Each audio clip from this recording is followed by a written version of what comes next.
Hey, it's Ember, and today I just wanted to go back to the tuning fork idea and make it a bit more grounded and a bit more, give a bit more examples, I guess, from my own experience.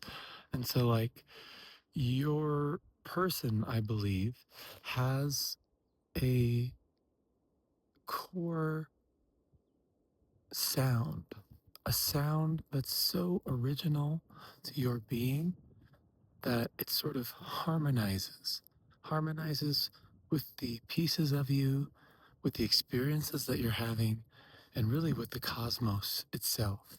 And that means that harmony has like no dissonance. And dissonance is like, imagine if I'm, playing a drum and hitting it in the wrong spot.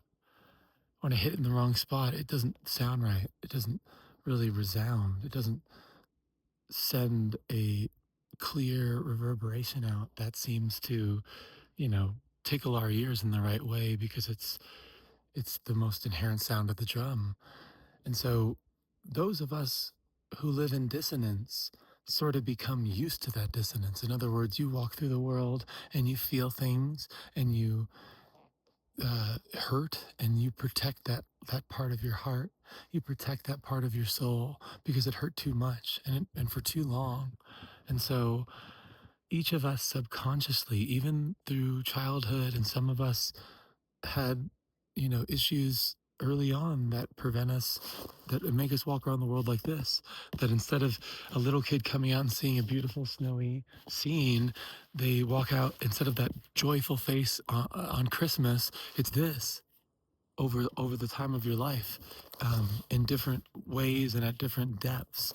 And then so imagine if you had like this onion, the core of your onion is always hidden.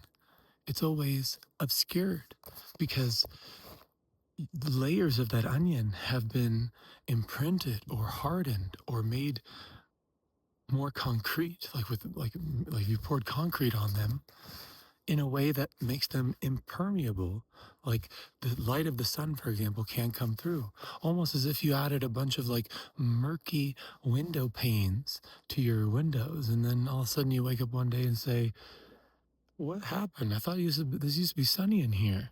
But now it's all like, it's shadowy and dark and there's strange forms of the light coming through. And so when the light of the sun comes through and tries to hit the core, it can't. It comes off in weird ways. And thus, dissonance. Thus, when we go out to sing, it's not our one clear song from our heart. And so the tuning fork idea is that, like a tuning fork, it has this particular sound that it's tuned to. And so when reality hits it, doing, that type of thing. And so just like that, the core of your onion is being hit by reality, interacted with, reflected on. And when you aren't shining from that original place, when you are sitting in dissonance, when you've forgotten by necessity of, you know, being hurt and putting the blinders on and saying, no, that hurt too much. I'm not going to look there again. And then over the course of your life, you forget. You forget where this has emanated from. You forget the source. You forget the true, clear part of your heart. And there's times where you find it, and there's times when you feel it. But for the most part, a lot of us have trouble remembering. And I'm here to shed a little bit about that right now in my own experience, where, for example, for a long time I couldn't hear my sound. And I'm now 13 weeks into my transition. And that, and also as well as being neurodivergent, I had a lot of barriers to perceiving the clarity of my tuning fork. And throughout my life, there would be times where I would come close, or I would hear the sound down there in the cave, like I said last time, and say, no, I swear that's something. I remember that. I swear that's something. But often there would be a circumstance, well, if you know, if you really want to be successful, you got to do this, or you got to appear this way, or you know, walk this path, because I think that, you know, you should probably not follow that original sound in so many words, you know what I mean? So, and especially if you have a certain environment that becomes restrictive, and especially if you have parts of yourself that are not socially accepted or shameful or doubtful or have been through trauma, then it's very, very difficult for you to bring that back to the surface because your whole life has depended on not hearing the sound. And you know, I've spoken to people who I said, "Don't you want to engage in this soul inspection?" And they've told me, "No, no, those are so many skeletons in my closet. Everything is working out just fine and reasonable right now. Why would I want to go shake things up?" Do you hear that? Do you hear what that is? That's someone who's never looked in, and they're okay with it because they've hardened so many layers of their onion that it kind of you forget there even ever was a core sound. And life is dissonance because now it's dust to dust, and that's it, man. So what can you say? You know, that's essentially what they're trying to say. And so bringing it back to my experience, I, you know, would like a blind moth to flame, like someone who could have no sight and only smell the baking cookie, whatever it is, and finding your way to it. It definitely seems like there's something there, but who knows? And how can I find it?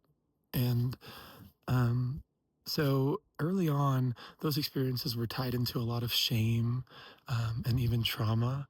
But regardless, it was a place that I had covered up out of necessity of my own soul because I didn't know how to do anything otherwise. And it was not something that I could talk about, or I wasn't in an environment that was even permeable towards those types of things to talk about. So, um, I slowly began to convert this very dissonant, frustrated energy, for example, into art. And that was one of the first keys for me. And when I described that to people, um, they were like, well, how did you, you know, play music for so long? How did you write all these songs? And I'm not very good at practicing. I said, I'm not very good at practicing either. I remember thinking when I was a kid that even practicing my music was like homework, you know, and I only started really playing in college. And the only reason I started playing was because I realized something which I'm only now putting into full context, which is when it became medicine, when it became a return, when it became a remembering of that original place in me where it's a timeless place, where there is no effort, there is no friction. I just open it up and it comes out. Whether it's this talk right now, the way I write my songs, the way I do my dancing, it's about tuning into a resonance, and then the action becomes frictionless. Everything else I'm sorting through with schedules and my mind and dissonance and this or that. But when I'm in that place, and some of us touch it through, for example, love making, something like that, you get to this intensity of feeling and clarity of feeling, and that's it for one moment. That's it. Can I be in this place forever? And I believe all of us have that place sitting inside of us, and that most of us forget, not because we're bad, but because the world is tough, because it needs to be. Not as tough as you think it needs to be, because we all can just be closer to finding the sound within us. And we make it more difficult by forgetting and then thinking that's the way it needs to be. But the world and the cosmos is a soul curriculum. It's trying to grow souls. It's trying to grow our hearts. It's trying to grow our ability to connect. And the more we connect in higher and higher levels, that's the game right there. And it's not one that can just be handed to us. And it's not one that I can tell you the exact steps to step through because this is particular to your soul. So for me, when I play music, it's like my whole day, that monkey brain that goes bum, bum, bum, bum, bum, bum, bum, bum, bum, bum, bum, is converted to emitting it from that core part of my onion, that place where it pours out of me like a love waterfall. You have a wellspring of love inside you. As long as you use that, you don't need to know the path. And that was something given to me as a piece of wisdom kind of early on and has kind of led my entire heart path. And I'll just say it one more time. You have a wellspring of love inside you. As long as you use that, you don't need to know the path. Doors will open you never knew were there. The Red Sea will part. But your task is to tune into yourself. And so my monkey mind would go from that to exactly to pouring it out of me in a place where it's frictionless. That was the tuning. There it was, unmistakable. Why was it unmistakable? Because of that feeling. Because you don't think about it and you don't embody it, but you are it. It's a place where spirit or top mind or embodiment or reflexive cosmic mind meet at a fulcrum. And that fulcrum is being. And you can only feel your own being, which I would suggest is a fractalized, holographic projection of Alpha Omega, the only true being. But regardless, without going that far to, throw anyone off with that deepness, let's just say in order to feel your true being, you need to hear it on all levels. You need to hear its tune at every vibration. And so that's what we're talking about, a vibe to tune into.